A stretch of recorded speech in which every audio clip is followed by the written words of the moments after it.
Ya, hari ini kita akan belajar fluida dinamis part ketiga. Nah, ini rumus baru lagi ya. Ada namanya teorema Torricelli.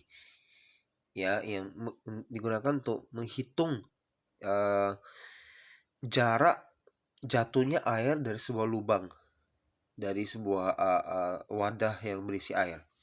Nah, jadi misalnya ini seperti ini ada saya highlight ya. Ini ada tangki isi air ya. Oke. Jadi ada lubang kecil nih. Kan ini pasti ada kebocoran ya. Nah, jarak jatuhnya air itu berapa itu bisa kita hitung. Nah, pertama ini kecepatannya juga bisa kita hitung, yaitu akar 2 kali G kali H, di mana H itu adalah jarak titik dari permukaan airnya. Oke ya. Sedangkan jarak jatuhnya air itu X adalah 2 kali akar Y kali H. Akar dari jarak lubang ke dasar dan kali jarak lubang ke permukaan air. Ini sangat simpel ya, sangat gampang. Dia mencari V, kecepatan, dan X, yaitu jarak mendatar jatuhnya air dari lubang itu. Oke. Kemudian waktunya juga bisa kita cari. Waktu adalah, ini langsung kita fokus ke rumusnya aja ya. Akar dari 2Y per G. 2 kali Y ini jarak dari lubang ke dasar per G gravitasi, yang biasa dianggap 10 ya, untuk lebih mudah perhitungannya. Kecuali soal meminta 9,8 ya harus diikuti ya. Oke, itu contoh lubang, contoh soal yang pertama ya. Contoh soal kedua itu lubangnya, dia jarak dari lubang ke dasarnya itu tidak, dasarnya itu tidak pas di lantainya gitu. Jadi dia ada gini, ada tumpuannya gitu ya. Nah, itu juga sama, tapi kali ini Y-nya sudah bukan jarak lubang ke dasar airnya, tapi jarak lubang ke lantai gitu ya. Jadi tetap acuannya lantai sebenarnya ya. Oke. Nah, ini sama aja. Jadi yang beda di sini ditekankan adalah Y-nya itu sampai bawah sini lantai, tapi rumusnya tetap semua sama. Oke, bila sudah mengerti, kita lihat contoh soal.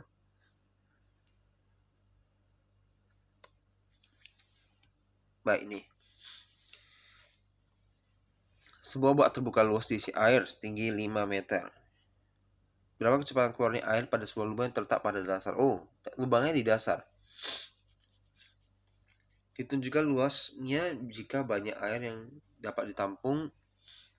Oke, bicara luas ini ada hubungannya dengan debit ya. Karena rumus debit yang ada luasnya kan. Q sama A kali V. Masih ingat?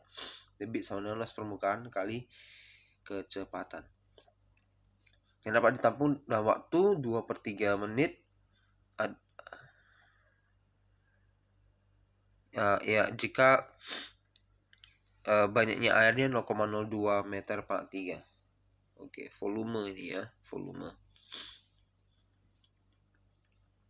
Oke, pertama T-nya ini adalah V-nya kecepatan keluar air akar 2GH ya. Berarti 2 kali 10 gravitasi kali 5 ini. Karena airnya setinggi 5 meter sampai permukaan airnya, dan memang dia letaknya di dasar.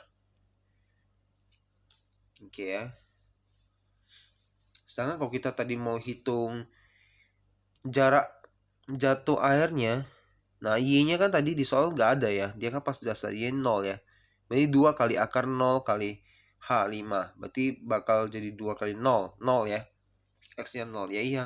Kenapa? Dia kan tidak ada lompat. Jadi dia dari lubang ini dan langsung keluar airnya kan. Jadi X-nya 0 gitu ya. Tidak ada jarak antara keluarnya air dari lubang dengan jatuhnya air, nggak ada, karena dia langsung keluar begini saja. Oke. Oke. Kemudian, nah, sekarang kita mau cari luas. Nah, luas di sini A, kita akan pakai rumus Q sama A kali V. debit sama dengan luas kali kecepatan. Kita sudah punya kecepatan tadi dari soal nomor 1, 10. Tapi kita belum punya debit. Nah, kita hitung debitnya dulu pakai yang diketahui ini. Debit ada rumus lain, volume per waktu.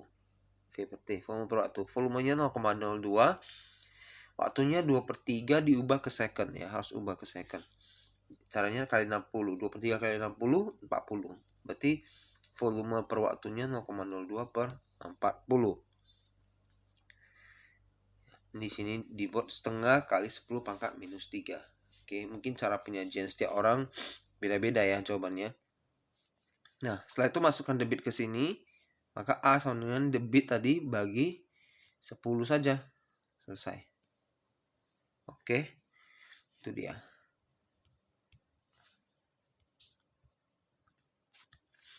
Sedangkan satu lagi ada namanya daya oleh debit aliran air. Nah, tadi kan nih air yang jatuh itu ya.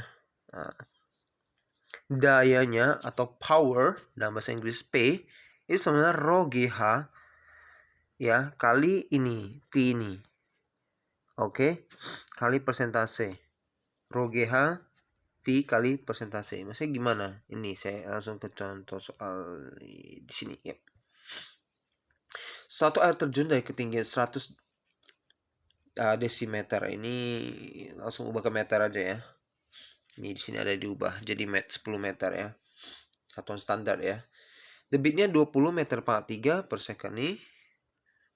Sebanyak 12% dari tenaga air terjun ini diubah menjadi energi listrik. Nah, 12% diubah menjadi energi listrik. Berapakah daya listriknya? Nah, inilah tadi persentase tadi. Sekarang kita mau menghitung daya listrik. Kembali lagi daya tadi power ya, P ya. Rho GH kali Q kali persen, bukan V ya ternyata ya. Ini kok tulisnya seperti P ya? Saya pikir ada apa ini? Q ya, debit. Jadi gampang, rho itu massa jenis, G itu gravitasi, anggap 10 biasa, H tadi ketinggiannya, Q itu debitnya, persen itu persentase berapa yang tenaga yang diubah jadi energinya. Oke, itu yang ya karena berarti hanya walaupun berapa banyak energi tenaga air terjunnya hanya 12% yang diubah jadi energi listrik. Itu yang untuk menjadi daya listriknya kan. Berarti kita kali 12% aja. Gak 100% gitu ya. Oke, massa jenis air selalu 1000 kg per meter pangkat 3. Standarnya sudah ya. Gravitasi 10, H 10 tadi udah ada. Debit, debit nih 20. Persentasenya 12 per 100, 12%, 12 per 100 tinggal dihitung. Gampang kan?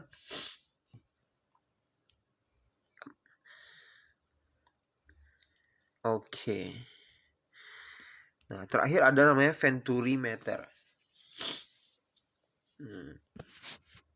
Venturimeter tanpa manometer.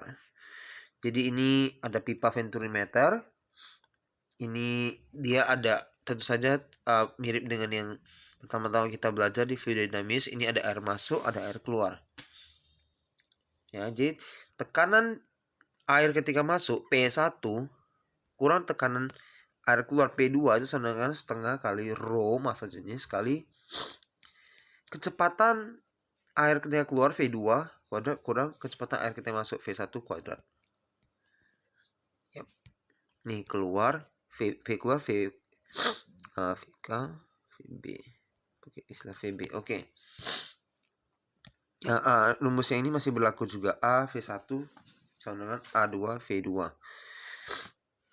Kemudian V1 ya, rumusnya akar 2GH per A1 per A2 kuadrat kurang 1. Langsung kita lihat contoh soal aja. Air mengalir dalam venturimeter tanpa manometer. Luas penampang besar 18 cm kuadrat dan luas penampang kecil 6 cm kuadrat. Ini sini ditulis ubah ke meter kuadrat langsung. Beda tinggi permukaan. Nah, di sini ada kalau pipa venturimeter ada bicara beda tinggi permukaannya. Yang ini ya. Ini beda tingginya airnya. Di sini ditulis H ya. Tingginya dalam H. Nah, tingginya 10 cm. Oke, langsung ubah ke meter ya. 0,1 meter. Mass jenis air 1000 standar. Tentukan debit air pada venturimeter. Oke. Tentukan debit air. Oke.